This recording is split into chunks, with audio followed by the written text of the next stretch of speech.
I'm seeing a lot of people being served yet again by false DMCAs. But what worries me is the sort of responses that people make to this. They post videos, shouting their righteous indignation with the fact that they've been served with a false DMCA. Not that they aren't entitled to do that, of course they're entitled to do that. It is a false DMCA, it is ridiculous, it is a disgrace, and it certainly needs to be exposed for what it is. But I think when you are threatened to be engaged in a legal battle, the last thing you should do is lose your cool.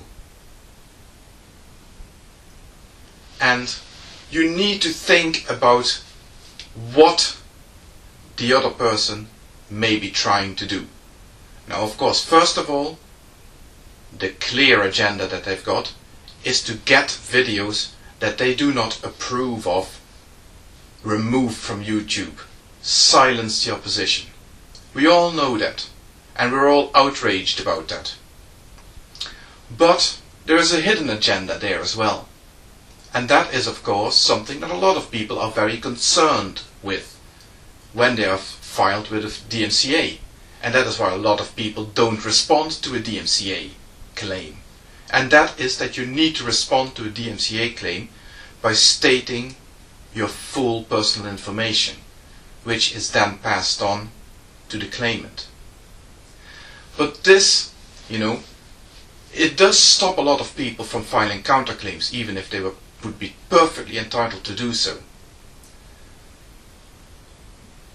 But at this stage, I have noticed a lot of people are so angry about this that they are now seriously considering filing counterclaims. Some of them have actually already done so. But I think you need to be very careful when you do this. I'm not saying don't do it, but use your wits. Think about what you're doing and how you're doing it. Alright? If you, in your anger, go onto YouTube, fire off an email containing your personal information and your counter DMCA claim, yeah, of course, you've done what you need to do. But you've also given the other party a perfect mechanism by which they can obtain your personal information for free. Because even if they just run away at that point in time, they still have your docs and they still walk away with them. Now you get your video reinstated, of course, that's lovely. But somebody out there who has no good intentions now has your personal information. But again, I'm not saying not to do it, but be clever about it, right? So think about what is at stake here. Somebody is filing a false DMCA, which is a felony. They have to state clearly when they file their DMCA that they are fully aware that filing a false DMCA is an act of perjury, and that they can be held accountable for it and that they can be prosecuted for it. So what you need to do when you file a counterclaim is establish a mechanism by which you can be assured that if they get your personal information, you get theirs. And how is that done? Not by email. Because YouTube, in their wisdom, insist in their mechanism for filing a DMCA that you should provide some personal information by which you can be contacted. The problem is that YouTube, in their wisdom, are perfectly happy with an email address. Now, we all know how easy it is to anonymously create an email address. So the last thing you should do is fire off your counterclaim by email. I wouldn't even use a fax. If you want to be completely paranoid about it, I would even go as far as going to a stationery shop somewhere and finding this paper that has some fluorescent dye on it or whatever they put on it, that makes it impossible to photocopy it, because basically it just, glares out the light from the photocopier or something like that. I don't know how it works exactly, but there is paper you can buy that is almost impossible to photocopy. That is what you should do. You should write your counterclaim longhand on paper, at least, even if it's ordinary paper. Write it out and send it to YouTube by post. And here is the next thing you need to do when you file your counterclaim, in order to make sure that your details will not get into the hands of somebody without you getting your hands on their personal details. It's not that hard. You tell YouTube.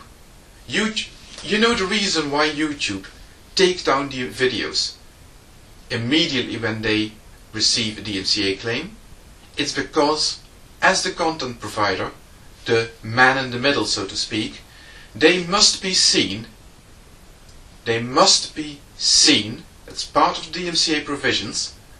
They must be seen to assist the legal process in any way possible. They must not be seen to present an obstacle to the legal process of the DMCA. And that is the moment when they receive one, they must take the video down and then deal with reinstating it later if the occasion warrants it. Right? But that is where you take advantage of that provision. You say to YouTube in your letter that you will be suing the other party for filing a false DMCA, and that you therefore insist that YouTube present you with full personal details of the claimant.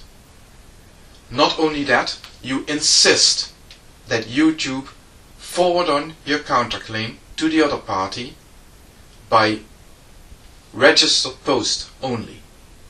You understand why you need to say that? Because if you send it by registered post, you have to send it to a real person and a real address, and somebody at the other end has to sign for receipt. At which case you've got them by the short and curlies. Now, no matter what happens, you're going to win.